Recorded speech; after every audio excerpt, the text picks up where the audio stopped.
It was another busy day at Dale DX. Longwood is a town of 205 people located on the state's main highway. By all accounts, the place was about to succumb to an influx of big box stores that would put me out of business. But it was still generating enough profit to keep the wolves at bay, pay my employees a decent salary, and put some money in the bank for a rainy day. I had a regular clientele of locals and an endless stream of hunters and fishermen. Before owning Dale's, I worked with my father for over 15 years in the medical equipment trade, a fairly lucrative field. And when he died, I thought I could take his place, representing half a dozen or more companies. In their collective infinite wisdom, I wasn't old enough at 34 to know what I was doing, despite the fact that I had been doing the lion's share of sales for the last 7 or 8 years. After all, as my father said many times, just follow the money. There were deals being made behind closed doors that I could have spent a lot of money challenging. Since my mother was gone and my brothers and sisters were gone, I decided to hell with them and the ship they came on. I sold everything that could be sold, including my parents' house, my apartment, and the building my father built for work over 30 years ago. I didn't leave with little money, but I didn't leave poor either. Since my parents' office building and house are located in prestigious areas of the city, they brought in a lot of money, so my house was sold at market value. I saved a few pieces of old furniture that I wanted, 3 generations of antique china that had passed down to my mother from her mother, and I auctioned off the rest, including their 2-year-old caddy. Considering that I could buy a 7x12 dual-axle enclosed trailer for a little more than double what it would cost to rent, I decided to buy the trailer and then hit the road. 7 hours later, I turned onto an old logging road that led to our hunting lodge west of High Ridge, a town of about 1,800 people. When I arrived, it was well past noon, and I had enough daylight to unpack the essentials, turn on the lights on the stove, water heater, and furnace, turn on the water, and unhook the trailer. I checked the record tank and decided to call to have it filled the next day. The tank showed 30%. But I didn't want to forget and use up fuel. It was late autumn, which meant the days were pleasant, but the nights were chilly. I didn't have room to store everything in the house. There were no rental stores in High Ridge, so I headed south to downtown Lake Junction County to find rental storage space. Lake Junction was home to the county courthouse, sheriff's department, and regional hospital. After driving 43 miles to Lake Junction, I had to pass through a small town called Longwood. A sign on the outskirts of town said the population was 205, mostly old houses, a few new ones, a tavern, and not much else. I drove through town for years when we went hunting, and until the DX gas station grocery store came downtown 9 years ago, the blue and white sign still hanging out front was the original China. When the owner died, no one wanted to buy the business. It was empty after his death. His children owned it, but they lived 6 states away and never came back to Longwood after they graduated from high school and moved away. On my way home, I stopped at the log cabin in Longwood for lunch. The older waitress recognized me and sat next to me, and during our conversation, I asked about the old station. She told me about something the kids owned and wanted nothing to do with it, but couldn't seem to get it to sell. She had the impression that it was overpriced. Over the next 2 weeks, I was able to find out the phone number of my older brother, a tough lawyer from the South. He didn't want to go north, so I told him I'd go south. A day and a half later, I was sitting in his office, drinking coffee and chatting. When I started talking about selling the establishment, he threw out a ridiculous number. I laughed at him. "You don't want to sell it, do you? This property isn't worth nearly what you're asking for." He glared at me. "No one has the money to buy this dump anyway, so who cares? I'll continue to write it off as a loss every year." I leaned forward. "How much would you sell this for if you could get cash? No fuss, no fuss, no checking, nothing but a title search and a receipt once the search is complete." I think he thought I was blowing smoke up his ass because he laughed in my face. "I guess you're going to try and tell me you have that kind of money." I stood there wondering if I should tell him to go to hell, but instead I leaned over his desk and said the number I had in mind. He leaned back in his chair, blinked a few times, stuttered, muttered something under his breath, and stood up, holding out his hand. "It's a deal, mister. I want half today and the rest after the title search is complete and the legal paperwork is completed." Now I was angry. "Fuck you. 10% down, which is normal for serious money, the rest after finishing the rest. Like it or not, I'm leaving home tomorrow morning." I was just about to close the door when he shouted, "Wait, come back. Get out your checkbook. 10% and I'll start the paperwork tomorrow." From that moment on, everything else was completed using electronic signatures. 3 weeks later, I sat in the title office and completed the transaction. And a week later, I had the document in my hands. There was once a gas station, a small grocery store, a small auto repair shop, and, in the 50s, a Dodge dealership. At the time of the old man's death, only the front of the store was open. No one had been in the back of the business for ages. At closing, I was presented with a set of over a dozen keys. The title company didn't know what they were for, and I damn near threw them away, but decided against it.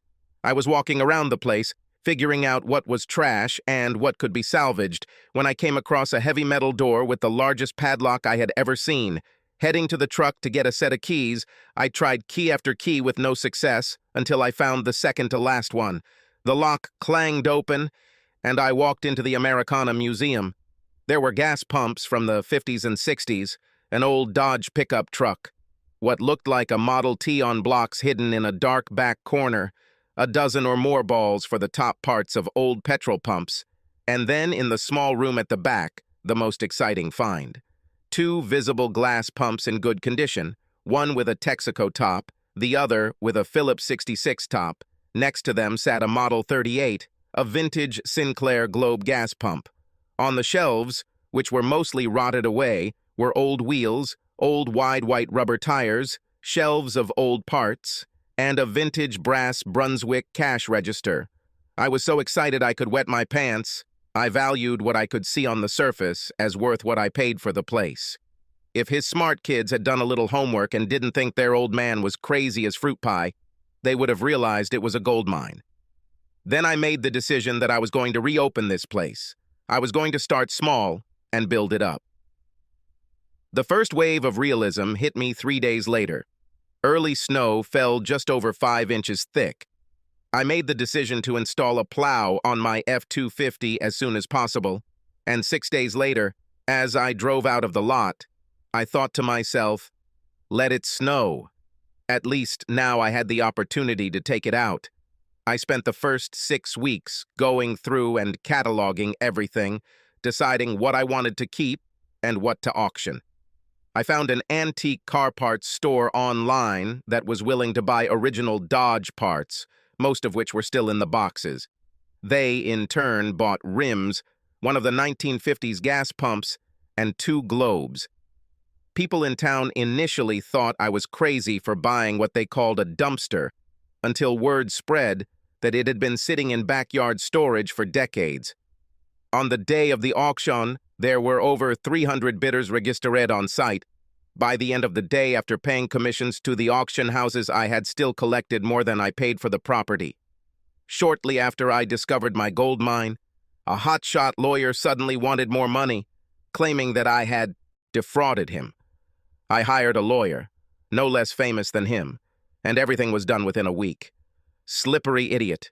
He's had years to look at this place and decided not to. In his eyes, his old man was a fool for living in this provincial town, the same one in which the lawyer was born. As December approached, most of the construction crews and artisans in the area were expected to be laid off until the spring. I took advantage of this and hired the people I needed to completely gut, rewire, replumb, and remodel the front of the store. In the process, I had a small apartment built behind the office, large enough to fit a bed, shower, small kitchenette, and sitting area. I could stop sleeping in the cottage and spend my days in the shop as soon as it opens again. The old man switched to fiberglass tanks 2 years before he died, so I didn't have to replace them. I installed new digital model gas pumps and covered them with a canopy. With a completely new interior and the latest technology regarding pumps, I opened a store on the 15th of March, selling gasoline and some groceries, bread, milk, feminine products, cereal, chips, mostly general merchandise. I was waiting for a cold beer license and was told I should have it by May. For many years since the old man died, the common thinking was that Lake Junction was 30-odd miles away, and High Ridge was a little less than 20 in the other direction. No one would want to stay in Longwood. They were wrong, with locals, diesel-hungry logging trucks, and countless hunters. I had no problem keeping the doors open. I opened at 6 and closed at 9. I did everything myself. By the 6th week, I realized that I would need help to keep up with everything. So I put a sign on the door that said, "Part-time help wanted," and left it at that. The lady who had filled up several times and bought milk several times asked if I was still hiring after paying for her fuel. I nodded yes. "My name is Iris. I worked here until Horatio died. Everyone knew him as Harry anyway. I worked for him for 5 years. I'm only 52 and have a lot of courage left in me, but I'm tired of commuting to Lake Junction. I think you might be interested in this?" She was not difficult to look at by any stretch of the imagination. Her face looked middle-aged, but it was still fashionably made up, just enough to highlight without looking tacky. I figured she was 5'6" or 7" and probably 140 pounds, with a narrow waist along with that soft slope to the hips that comes with being a mommy. I thought she had a nice ass that looked firm in her casual jeans, average breasts, maybe a B or C to match the rest of her body. Yes, I could work with this every day. I grabbed onto her offer like a chicken on a June bug. "When can you start, Iris?" She smiled and winked. "I'll be here tomorrow at 6 to help open. But don't you have to give notice about where you work?" "No, I told him to do it today. He thought he could touch and do whatever he wanted. Some girls put up with it to keep their jobs. I told him to take a leap, you stinking pervert." True to her word, I heard a faint knock at 5:45 the next morning. Having Iris on hand to help with inventory, cleaning, and register management allowed me to stay on top of inventory and paperwork. Since Iris finished work at 6 every day, I still closed at 9, which exhausted me. One morning, Iris asked if I could hire someone to do closing so I could come to my house at a decent hour. I would still be there if anything happened, and I could close at night as usual. "Your wife can't be happy when you're here 15 hours a day, Dale." "I don't have a wife. I've had a few long-term relationships, but my previous job wasn't conducive to family life. I'm still single. Not that I wouldn't mind having a wife, but then who needs a 34-year-old guy as a groom for newlyweds?" "What did you mean about closing?" "My 21-year-old grandson goes to Junction Technical School until 2, comes home around 3 and is looking for a part-time job, but wants to stay close to home. What would you think about teaching him? He's honest and smart, wears his hat like, and you're supposed to. His ass isn't sticking out of his sagging pants, and he'll be there on time. Did I mention he's 6 foot plus? Not a lot of people mess with him.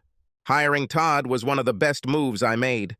I was able to leave the main floor for 5 to 6 days most days and didn't have to work every weekend.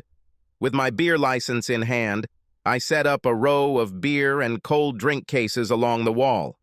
I opened up the rest of the front section and installed a cappuccino machine, 3 digital coffee machines, and a wider range of products. I had no desire to compete with the local diner. I spoke with the owner, and she saw no reason why my selling custom-sized pizza would affect her loyal following. By midsummer, it was time to implement the next stage of the Dale DX project, a small kitchen with enough space for pizza preparation, as well as a built-in refrigerator and freezer.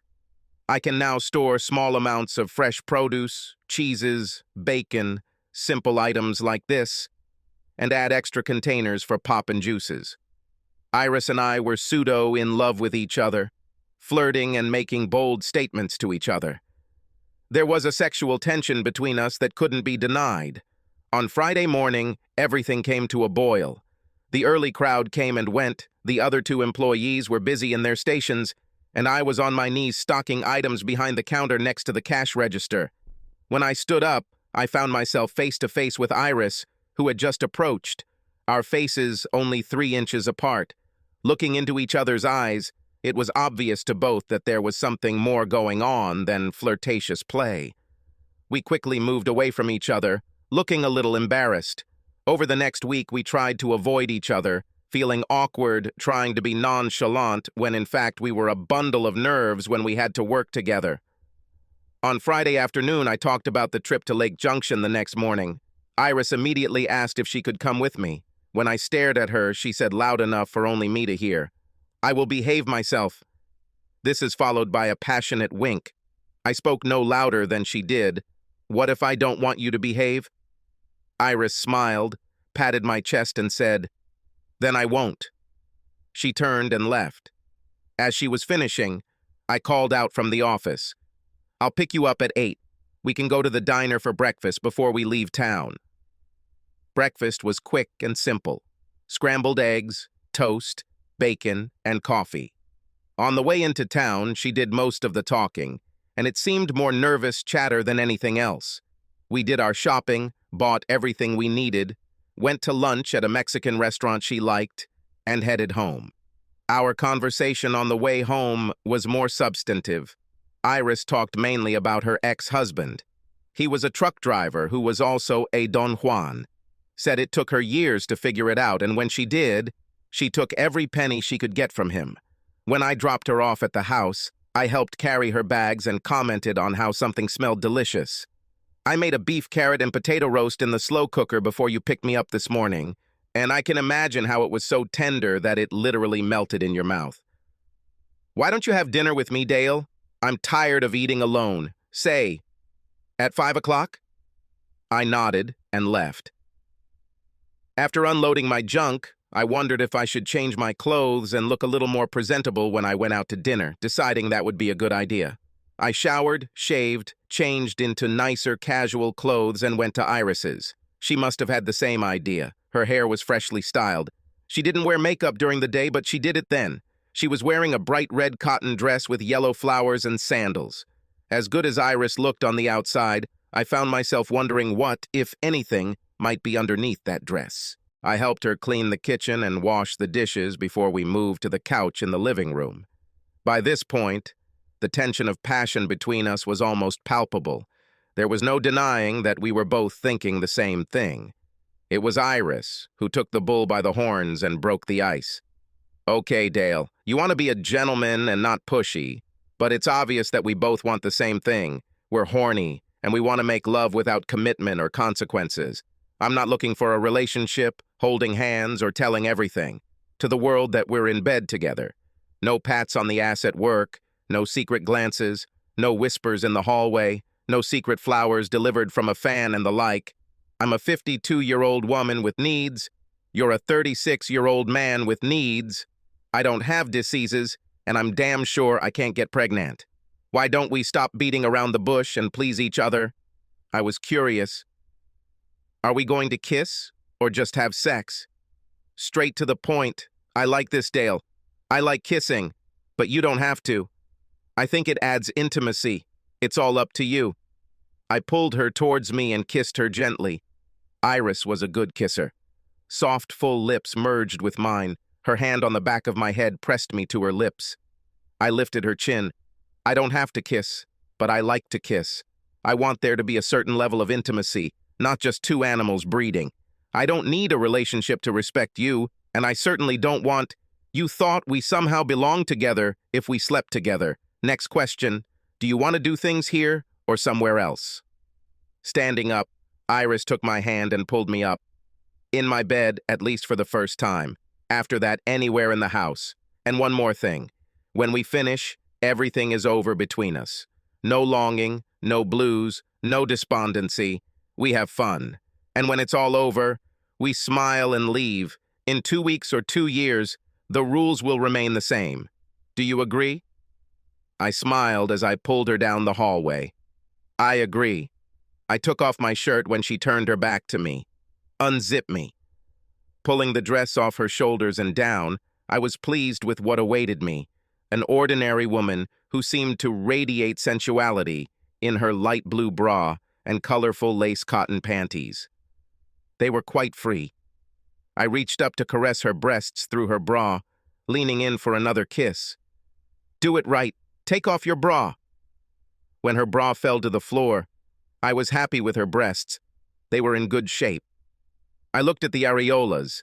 They were a nice, round, light brown variety, measuring at least 2 inches across. Pushing away, Iris told me to get rid of my pants and underwear. Sitting on the bed, I could not take my eyes off the most perfect woman I had ever seen. The hair was long and thick, but the V-neck was not very wide. Her breasts stuck out. Gently taking me by the ears, she guided my face forward towards her legal breasts. Iris held my head tightly to her chest. We made some very tough love, which left us exhausted. When it was all over, she flopped forward on the bed, looked around, and reached out for me to lie with her. She fell asleep when I stroked her face and hair, and 5 minutes later she opened her eyes and reached out to kiss me. This went on for almost a year, during which time she flew to Kansas City to meet an old friend, whom she said she would probably sleep with, but would force him to wear a condom. Iris also told me that I should contact a recently divorced waitress at the diner, who confided to Iris that she really needed to make love, but she didn't know anyone who would keep her mouth shut. I told her to give you a try. She's not looking for anything more than a 1 or 2 nightstand. She's moving in 3 weeks and is so horny she's about to go crazy. I told her not to do anything stupid with a local who will show off on the whole city. She will most likely call you. Which is what she did. We dated twice before she had to leave and Iris came home.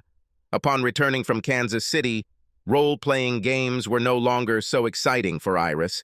She liked making love, and that was all that was required of her. We christened every room in her house, several times, and every room in the store, including the built-in refrigerators. For some reason, screwing it in the freezer didn't appeal, even the super-quick whipping up. Iris let me know when she was excited, speaking so only she and I could hear. Mommy needs a treat. Our time in each other's bed was coming to an end, and somehow we both knew it. There was no awkwardness between us that night. After we finished our extended hookup, we made love and slept and made love and slept all night in 3 different positions. This was something we rarely did. When the morning came, we both knew it was over. Iris smiled and patted me on the cheek and said thank you for giving her a ride that she never thought she would have at her age. The next day at work, everything was as usual. We got along like it never happened, knowing what it was and how much we enjoyed our sex scenes. Every now and then, Iris would smile at me, come here, and I would smile back, shake my head, and walk into the office. I first noticed the young lady on a Saturday morning, her and her little girl, who I assumed was 4 or 5. After she left, I asked Iris if she thought the lady might be a tourist. No, not a tourist. I believe she is the person hired by the county to oversee the forestry museum and welcome people to the hospitality center with maps, points of interest, and of course, the old plants department. Who knows? Maybe she is the one who finally tamed your unruly ways. I'm damn sure not. I don't think so, Iris. She looks pretty young. She's probably supposed to be in her 20s. Longwood was a thriving logging town in the late 1800s, when lumber barons' company clear-cut 300- and 400-year-old trees to supply timber for a rapidly growing immigrant nation. No one knows why, but an area of just under 9 acres of old growth was completely bypassed. The trees in this area were at least 300 years old. The rings were counted on one of the largest trees after it was knocked down by strong winds. They counted 417 rings. Aside from sportsmen and campsites, this stretch of old forest has drawn more people to Longwood than anything else. There was a large hospitality center, a museum with old tools and memorabilia, paths for people to walk through the forest, a rented hall, and a job where a new lady was hired to look after it all. The following Saturday, she stopped by again, this time for milk, bread, and a box of tampons. I've done enough sales that women are no longer embarrassed when they buy women's products. She looked to be in her late 30s or so. She is about 5 feet 9 inches tall, slim but not bony, beautiful hips, an ass that suits her build, long legs and, as I guessed, breasts of 32 or 34 centimeters.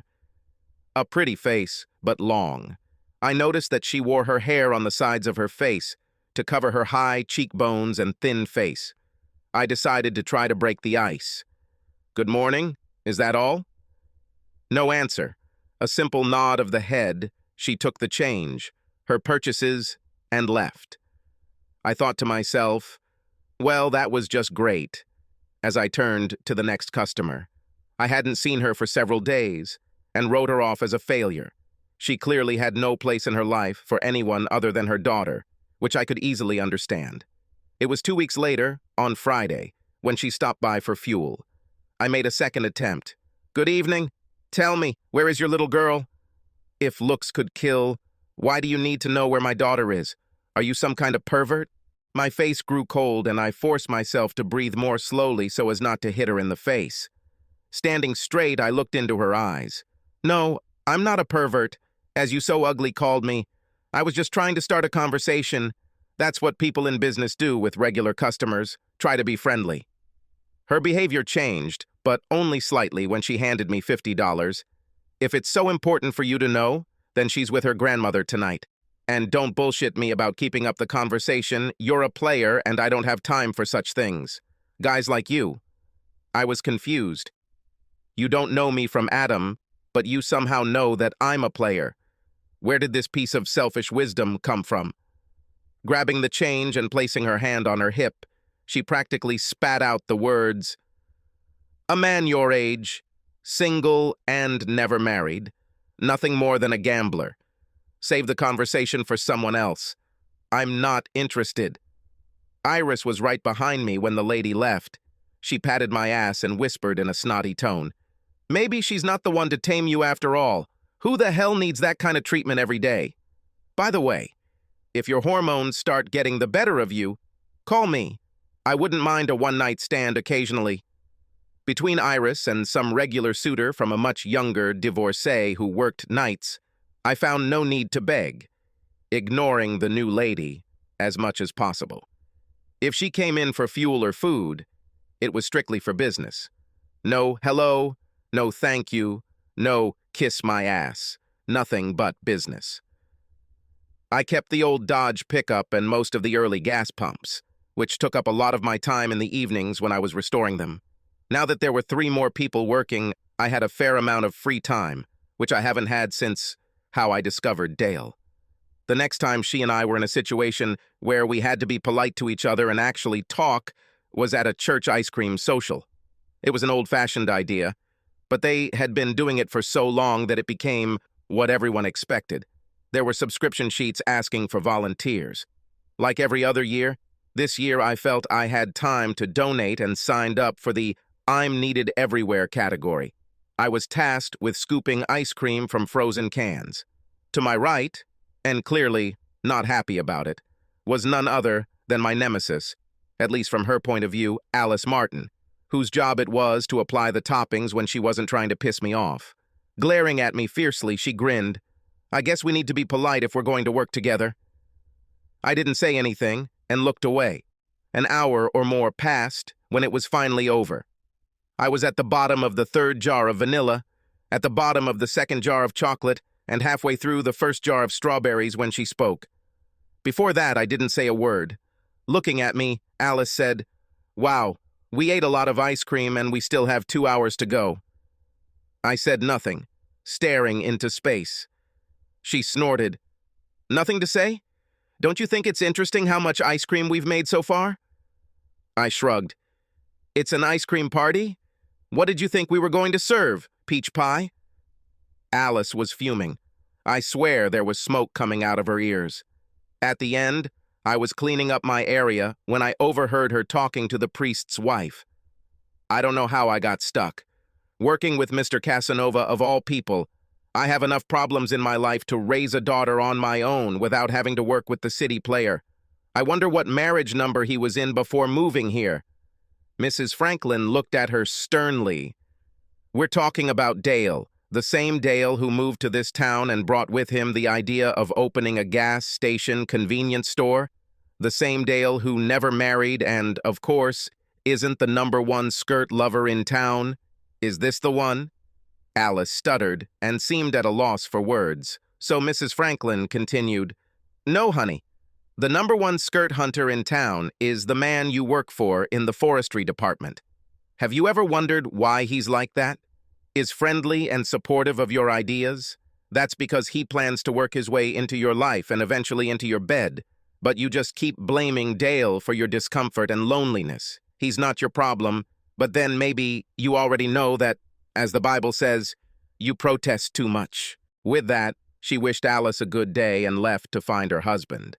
I didn't look in her direction or give Alice any sign that I had heard a word of their conversation. I finished cleaning and walked down the street to the store. I said hello to people along the way. I was happy that I moved to Longwood. It truly became my home when I pulled into the parking lot. I noticed Alice was gassing up the car while her daughter was playing with the windshield washer scraper, trying to clean the windows. I laughed to myself as I walked through the door. Evelyn, the girl who worked at the pizzeria, was there alone and asked if I could cover the cash register while she peed. When I asked why she was alone, she told me that young Susan had gone home with a stomach ache, which meant she had started her period. When Alice came in, she glared at me. That day we were giving each child a suction cup, so I offered one to her daughter. I was really surprised when she let her take it. She looked at me, expecting change. I think I owe you an apology of sorts. I mistook you for someone else. I nodded. Yes, that's right. Apology accepted. Her face tensed. You don't have to be so nasty about it. I didn't back down. In case you haven't noticed, Miss Martin, this is a two-way street. You've been doing nothing but pissing in my cereal since you first bought gas here. Most of the time, you're not polite enough to say please or thank you. So, Miss Martin, who exactly is behaving disgustingly?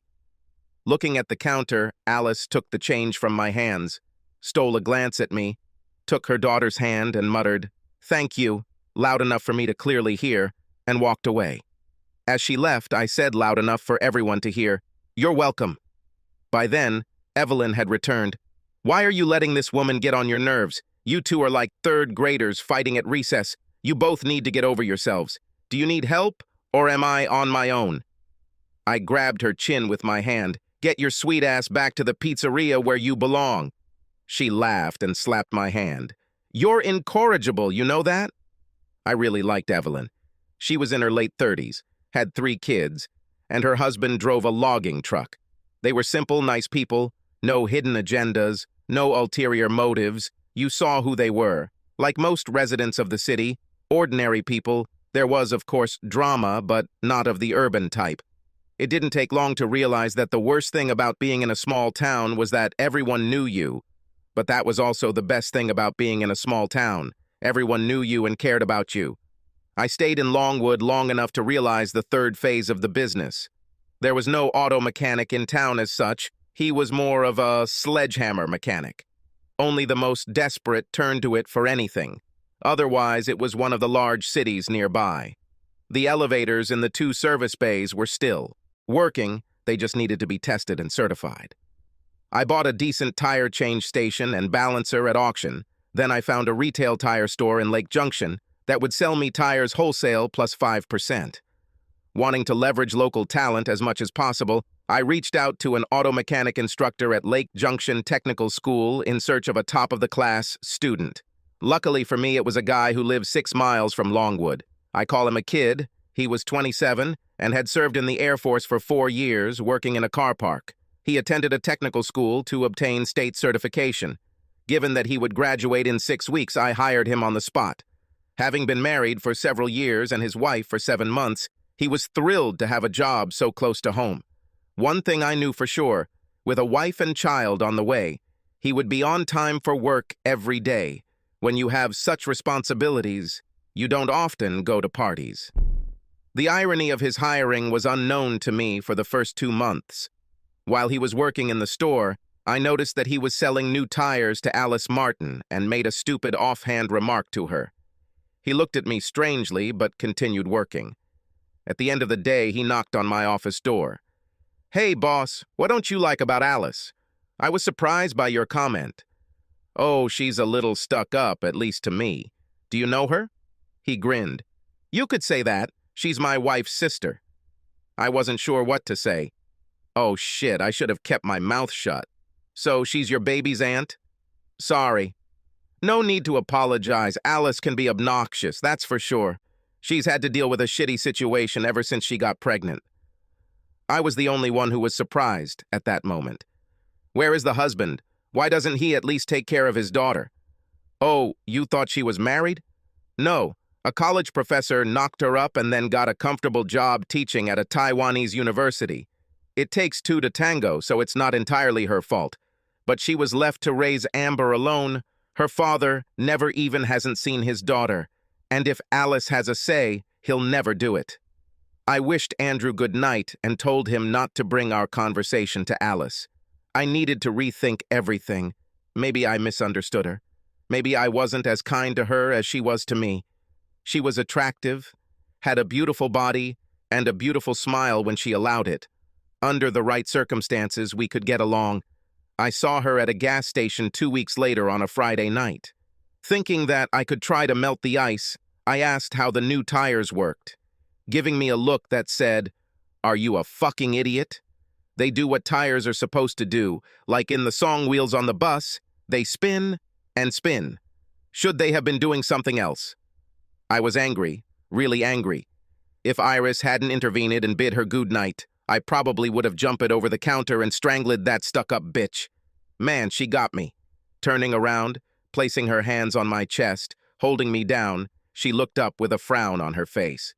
What the hell is wrong with you? Why do you let her get to you? Ignore her, take her damn money, and scream next. Don't play her little games back and forth. You lose every time. I did my best to hold it in.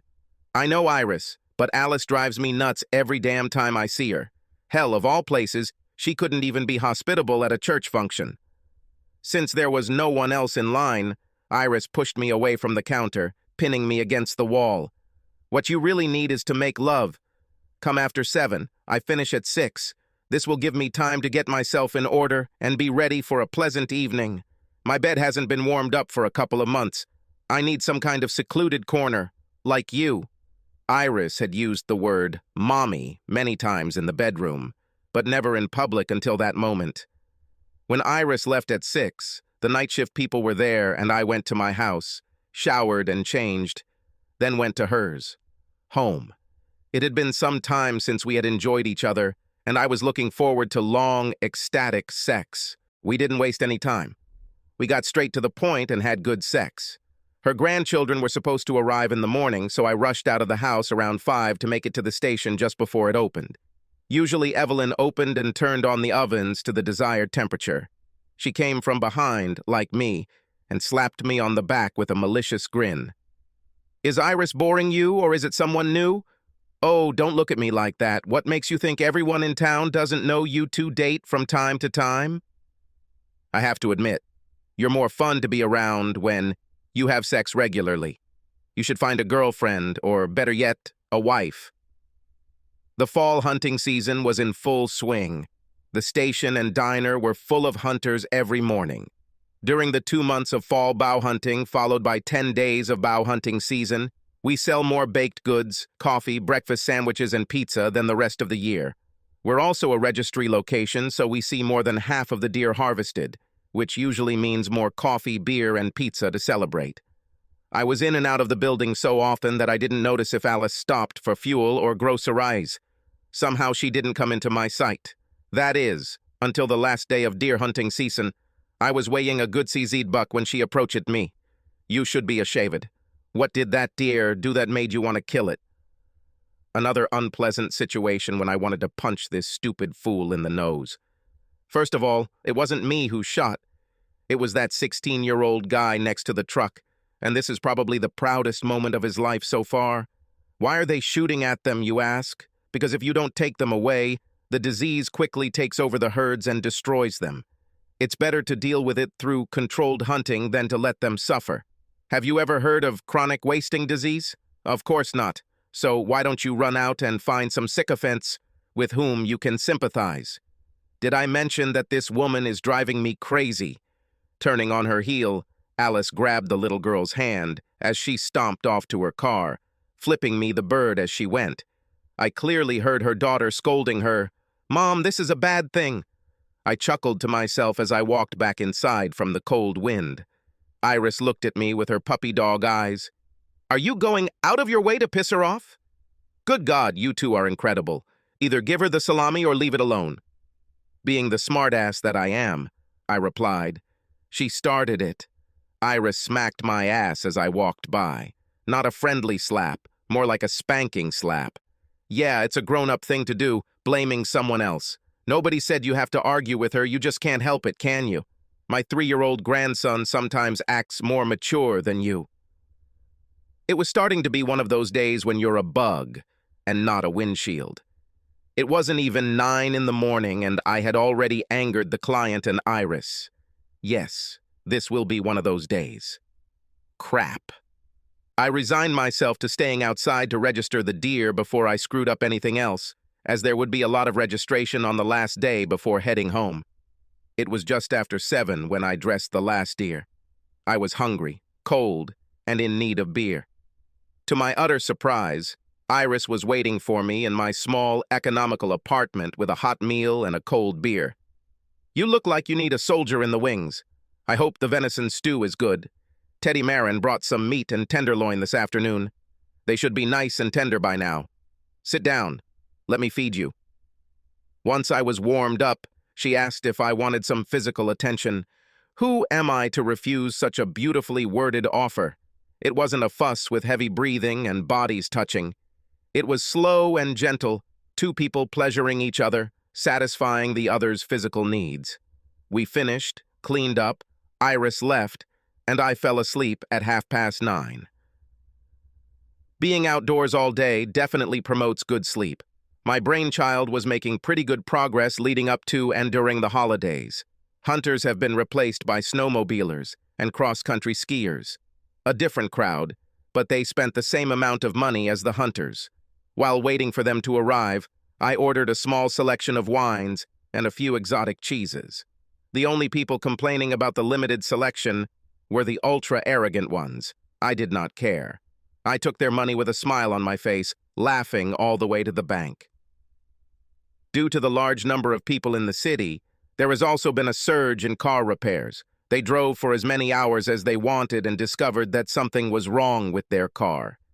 Andrew was working overtime almost every evening and weekend, and he finally came over and asked if I would consider hiring someone else to help fill in the gaps.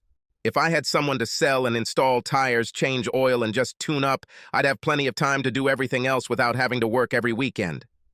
My little girl took her first steps last Saturday, and I missed it. I can't keep doing this, Dale.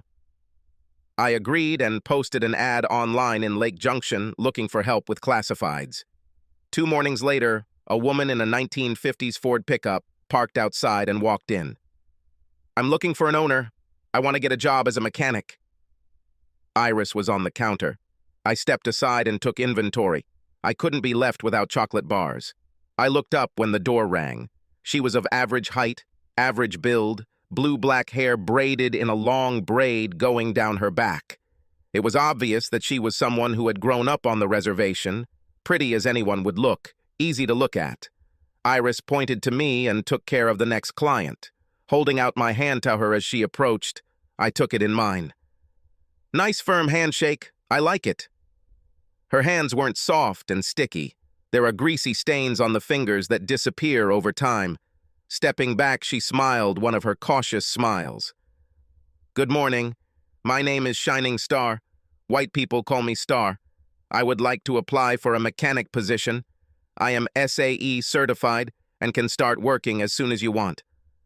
I thought for a second, reached for her hand again, and turned it over, studying it carefully before letting go. Come sit with me. I'll buy you some coffee. One of the pizza girls heard me and asked what kind of coffee she preferred. Black straight. Looking at her, I saw that her forearms were heavily stained with ink, but only because her sleeves were rolled up above the cuff. You say you have a certificate, and I don't doubt it. But what makes you think you want to work in a small store like ours? I've been working at Northland Chevrolet since I left the technical department 6 years ago. I'm not on the reservation, and I'm used to opening a place instead of the city. I mostly changed the oil, tires, did minor tune-ups and the like. 2 things were against it, so I could do more, even though they denied it. I'm a woman, and I'm from a reservation. They used to call me a squaw. I'm not sure I can promise you anything more challenging if you work here. It's a nicer atmosphere than you described, and there's some overtime. If I hire you, when could you start?" Without the slightest hesitation, she answered, "Monday." This got me thinking, what about 2 weeks' notice? "I won't need it. Friday is my last day. I was tired of the owner's nephew hitting on me and making sexual remarks all the time, so I started carrying a digital voice recorder in my pocket. When I thought I had enough evidence to cut him off myself, I contacted management. They fired not only him, but also me, saying that I was toxic and caused a commotion in the store. So, if you can clearly see how to hire me, I will come on Monday.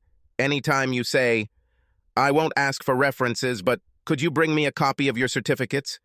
If so, be here by 7. Come with me. I'll introduce you to Andrew." We had just entered the store when Andrew stopped what he was doing and walked towards us, smiling all the way. They extended their arms and hugged each other tightly. "Star, I'm so glad to see you. How long has it been? 6? 7 years?" "Hey, Andrew, at least 7, maybe more." "Hey, is your grandpa still alive? He taught us a lot about cars." "Dale, you won't believe her grandpa's name. His name is Jonathan Kills 10 Men. No shit, he didn't kill anyone, but someone in his family did that a long time ago. My senior year of high school, I worked with him and Shining Star at his auto body shop in High Ridge. Have you applied for the position?" "I did it, and I'll start on Monday when I bring my certificate." "Yes, Grandpa is still alive, still tinkering and showing up at the workshop several times a week at the age of 96. He'll probably die with a wrench in his hand." When word got out that Dale had 2 full-time mechanics, we started recruiting from all over the county, because being in the middle meant people didn't have to drive 40 miles for service, oil changes, or tire changes. Some log haulers asked if I would hire a diesel mechanic and offer truck service. After talking to Andrew and Star, we decided that this was too specialized a venture and we should let it pass. They still bought most of their fuel from me, so it wasn't a total loss. With everything going on, I didn't pay much attention to whether Alice was around or not. One evening, I was in the short hallway of my apartment, watching the comings and goings for a few minutes, when I saw her walk in with some guy. They seemed awfully friendly and familiar with each other. They weren't holding hands, but they were definitely used to being together. An elderly lady named Rachel, who only wanted to work in the evenings, was on duty that evening. I asked if she knew who this guy was. "Oh yeah, I know him. His name is Kevin. I had him in 3rd grade. A snotty, bossy kid. His late father was the president of the old Lake Junction Community Bank before it closed. The guy thought the city, they own it. He went off to college and came back to start a real estate business with a huge loan from his dad's bank. He sold enough real estate to pay off the loan, but he hasn't been doing so well the last 4 or 5 years. I found myself thinking, why would that be? The real estate market seems to be pretty strong right now. Oh, that's right. Unless you're just trying to sell recreational properties, once Kevin paid off the loan, he decided he wasn't going to focus on anything other than luxury properties. He has several shares worth over $1 million. As far as I know, he's only sold 3 properties in the last 2 years, and while the commissions are high, you can't live on them forever. No, I think your Mr. Kevin is in for a rude awakening. I walked away, wondering if Alice knew what she was getting into with a relationship like this. At the same time, I was glad that she found someone she wasn't constantly annoying. I found myself drawn to Star. I didn't pine for her or drool all over her. I just found her attractive and easy to be around. On Friday, when the store closed for the day, I returned to the office where she was finishing up the invoices. "Hey, Star, I wanted to ask you something. Would you like to have dinner with me tomorrow night? It can be casual or casual, whichever you prefer." She looked at me for a few moments before speaking. "I'm not sure this is a good idea, Dale. You're a great employer. I like my job. You've been nothing but nice to me, but I'm not sure we should date." "Why? Is there something wrong with me? Am I too old for you?" "Age isn't a problem. You're beautiful, and your belly doesn't hang over your belt, so it's not a problem." I shrugged. The places I visit are mostly Indian, and there aren't many white people. I'm not sure you'd be comfortable. I was an alcoholic when I was 14 and gave it up, so I don't drink. To be completely honest with you, I'm not looking for someone to crawl between my legs. That's not what I want right now. I was a little like, okay, I can respect that. Thanks for being honest. Have a great weekend. The more I thought about it over the weekend, the more I felt like I had to try again. I wasn't necessarily looking for a fuck buddy. If I was desperate, I knew women who would fit the role for a night or two. I was looking for someone to build a relationship with and see where it would take us. Yeah, I was going to post it and see if she might change her mind. Full of ambitious expectations, I returned to the service bays after the Monday morning rush. Star waved at me, as did Andrew. Star had her car on a lift for an oil change, and I went underneath and asked her to come to my office when she was done with her business. A look of concern appeared on her face. I assured her that everything was fine. I just needed to talk to her. Sometime later, there was a knock on my door, followed by Star. Open the door a crack, Star. Yes, leave it open an inch or so. I'd like to get back to the conversation on Friday. What if I didn't expect you to drink, or go to places where you're uncomfortable, or try crawling between your legs, as you say? Would you agree to invite you to dinner? You could almost see the wheels turning in her brain. As much as I like you and the job here, I'm willing to quit and go somewhere else if dating you is a requirement for a long-term job. And it's not about you. Dale, I'm just not ready for a relationship. I'm sober, drug-free, have a good job, and don't want a boyfriend at this point in my life. I was disappointed, but I understood even more when she continued. I told you that I was an alcoholic teenager and smoked a lot of marijuana. When my mom died, I was put into foster care. She was a white lady, but she was kind and truly cared about me. She helped me get sober, quit weed, got me into tech school, and even helped me get my first job. I lived with her until I got that job. This is the first time I was on my own. I love this feeling of independence. Sorry, Dale. There is currently no man in my future, including you. But you'll still work for me, won't you? I don't want to lose you as an employee. We can be friends, I think. There are a lot of ladies. It just so happens that I'm attracted to you, but if you're in the wrong mood, so be it. I extended my hand to shake hers. Friends. Star smiled as she stood up to shake my hand. Friends. Thank you for supporting me and understanding. It's time for me to get back. There's still a lot to do. I spent a short season in this state. I saw Alice from time to time. We were still barely polite to each other, but at least we weren't in constant arguments anymore. As the weeks went by, she was with Kevin, what's-his-name, less and less, which made me wonder if our relationship had fallen apart. With the arrival of spring, fishermen and their bored wives began to appear on a regular basis, many of whom wanted male companionship to replace their husbands who ignored them. I stayed away from young married women who were either looking for one last fling before settling down and becoming a mom, or who wanted revenge, sex to even the score at the table after discovering that Mr. Perfect had cheated. They were too trusting and frivolous. I was afraid to ruin their marriage. What surprised me most was the number of older women looking for a little fun on the side. They were not disappointed by their passion and were not looking for a new lover. They already had one. They sought a roll in the hay to ease their sexual frustrations, while Bubba and his buddies sat on the water, drinking beer and fishing every free minute. Their ages ranged from 40-somethings and older. One was 62, the most energetic 62-year-old woman I had ever met. Her husband rented a cabin for 2 weeks and was on the lake from sunrise to sunset, while his wife was in bed with me every other day. I loved her confidence and sense of who she was. There were no hidden agendas with her. He was up north to go fishing. She was up north for some time on the side if that presented itself. She was a sexy little thing, unlike most ladies her age who wear what they call comfortable, supportive underwear. She was the epitome of sex and sparkle. On the outside, she was wearing blue jeans and a loose blouse or sweater. Underneath, she was, "Take me home and pick me up," in every sense of the phrase. Sometimes she wore a girdle and stockings, other days she didn't. Always thin, sheer bras that tended to highlight her withered flesh towards the center, creating a lot of cleavage. I thought her breasts would sink and sag. As I watched her take off her bra for the first time, to my delight, they sagged but remained protruding. She was as lively in sex as in life itself. I was really sad when she told me they were leaving the next day. It was a great 7-day run, and at the time I was hoping for the same thing next spring. I was at the diner in late June when Alice and her daughter walked in. It was full of people. I indicated with my hand that the 2 chairs opposite were free. She nodded and headed in my direction. As she approached me, I began to wonder why I did this.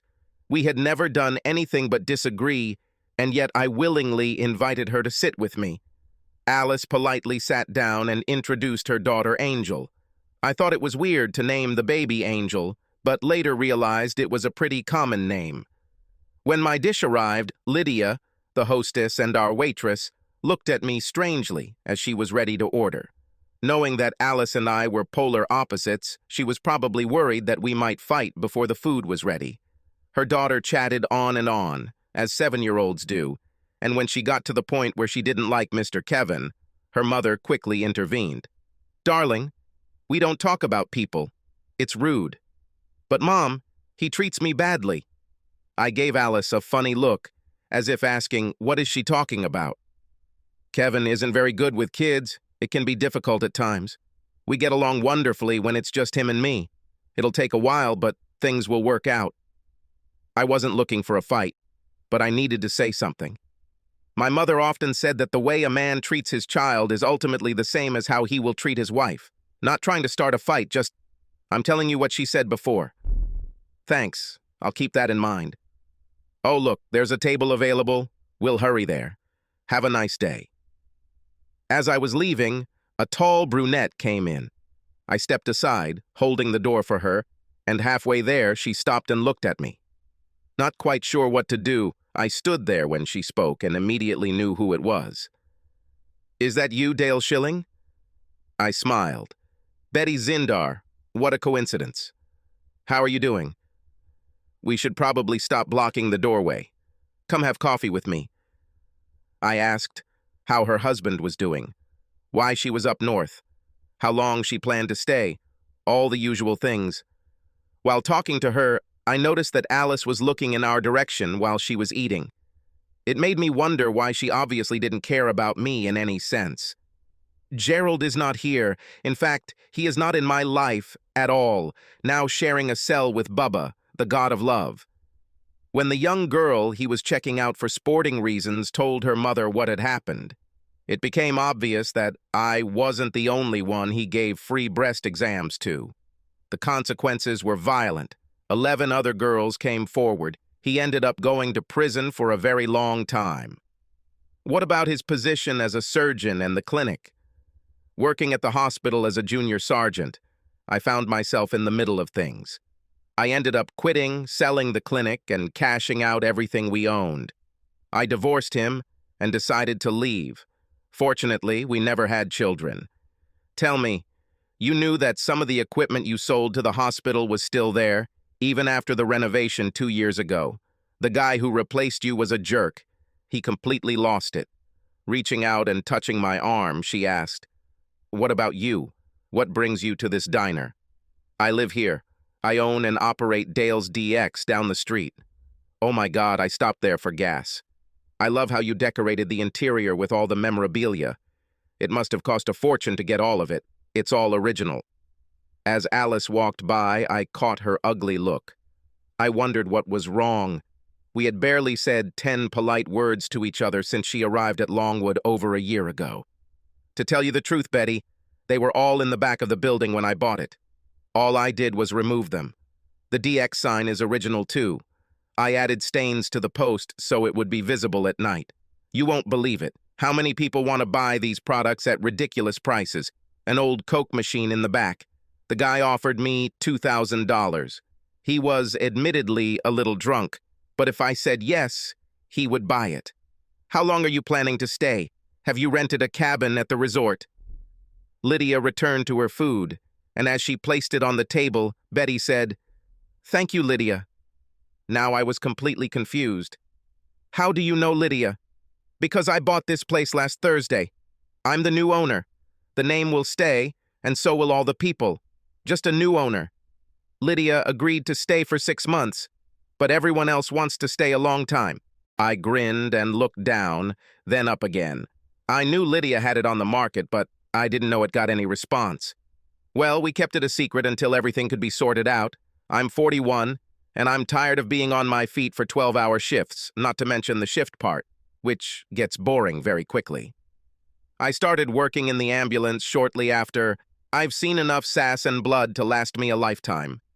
My grandparents had a place near High Ridge that got me thinking about moving north, and here I am. Keep in mind, I don't know anything about the restaurant business, but Lydia and the others do. I'll learn from them.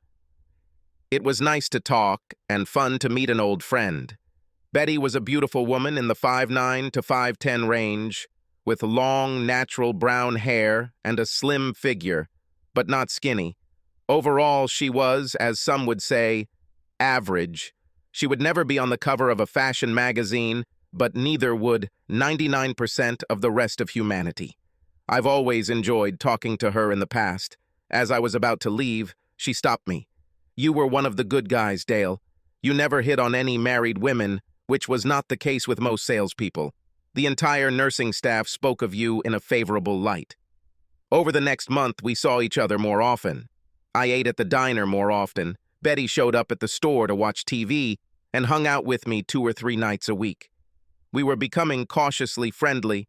Neither of us wanted to be the first to make a move. The chemistry was present, but who would be the first to act on it? After about 2 months, we became quite comfortable and kissed from time to time. I was quite happy with the direction my life was going when, out of the blue, Alice decided to come back into my life.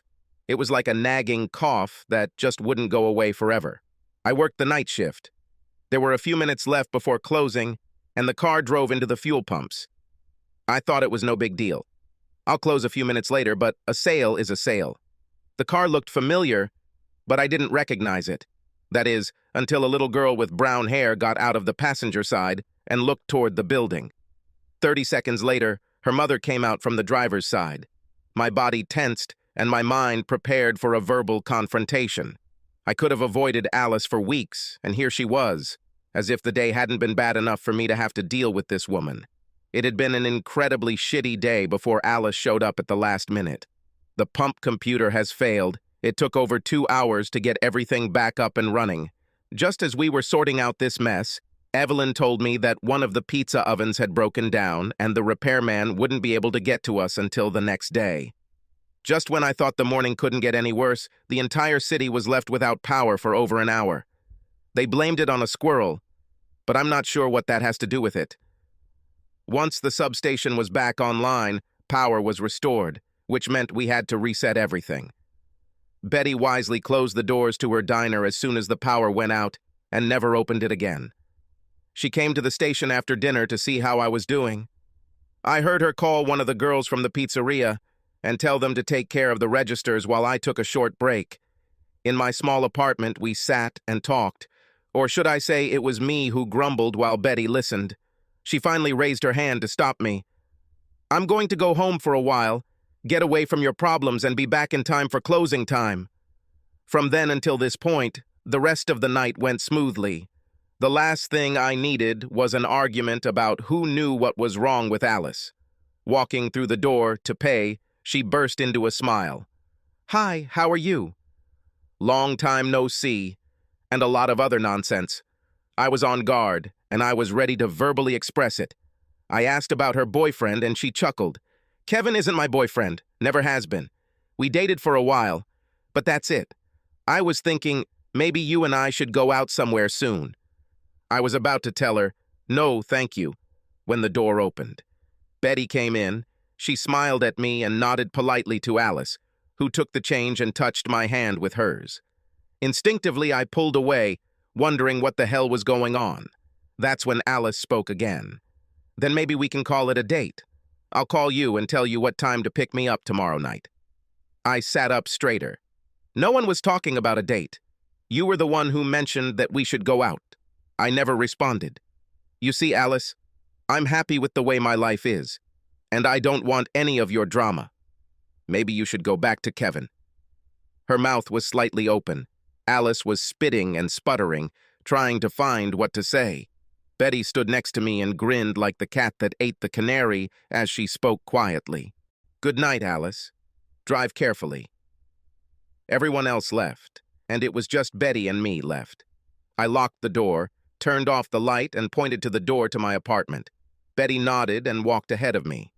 Once inside, she turned around and kissed me as her body pushed into mine. Is this door locked? She asked. Of course. Why such a question? Because it's obvious that we both suffer from the same disease. No sense of humor. I'm a big girl, you're a big boy. Neither of us are new, and it's obvious that we feel something for each other. Let's stop circling over the airport and land this plane. In other words, make love to me. I wasted no time in locking the door, turning off the lights in the apartment so that only the outside light was softly shining through the curtains, taking her into my arms and kissing her as passionately as I could. When I pulled away, Betty grabbed me by the neck from behind, pulling me to her lips. Stepping back, she began to unbutton her blouse as I stood there, mesmerized by her natural beauty. She didn't need a push-up bra or anything. Everything was natural and just waiting for me to caress her. Unclasping her bra, she hissed, "Take off your clothes." When the bra hit the floor, the two cones were perfectly shaped, pointing straight at me. No sagging, no sagging. I was in my underwear when Betty slipped out of her jeans. She was sitting on the bed to take them off when I put my hands on hers. "Stop, let me do it. Lay back, let me worship your body." We took our time, enjoyed each other, talked quietly, and kissed a lot.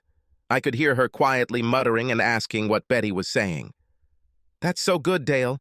My ex has never been so affectionate." We made tender love. When I lay down, she moved closer to me, wrapping her arms around me. "Hold me, Dale." He would never do that. We lay there for an hour or more, discussing our situation. It was clear that we enjoyed each other and wanted to stay together. Since she had a house, we decided that I would move in with her. We didn't run away and get married. Instead, we stayed together for about 16 months before tying the knot and heading to Fiji for our 2-week honeymoon. After all these years, we still live in the tiny community of Longwood. We own the diner and Dolls DX, but we no longer work for them. We have people hired to do those tasks. Alice? Things went from not too good to very bad. She allowed Kevin to persuade her to invest all her savings in his business, which went bankrupt less than a year later. She lost everything, including Kevin, who left immediately after the business went bankrupt. Alice and Angel eventually moved to a place where Alice could get better compensation. I felt sorry for her, but then again, she never listened to reason. Last I heard, Angel was a freshman in college, and her mother had a live-in boyfriend.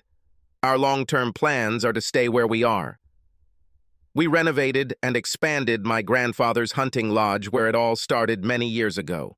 Betty and I spend most of our time sitting on the porch or in the boat fishing for bluegill and walleye. Andrew mentioned buying me out. Who knows, maybe I will accept his offer. Star eventually met and married the perfect guy for her. They live on the reservation, where she and her husband own a full-service gas station with their 2 sons. I never in my life imagined that a trip to my grandfather's cabin all those years ago could lead to a happy, fulfilling life. But it did, and I have no regrets about ever leaving the thriving town I once called home. No, my place is in Longwood.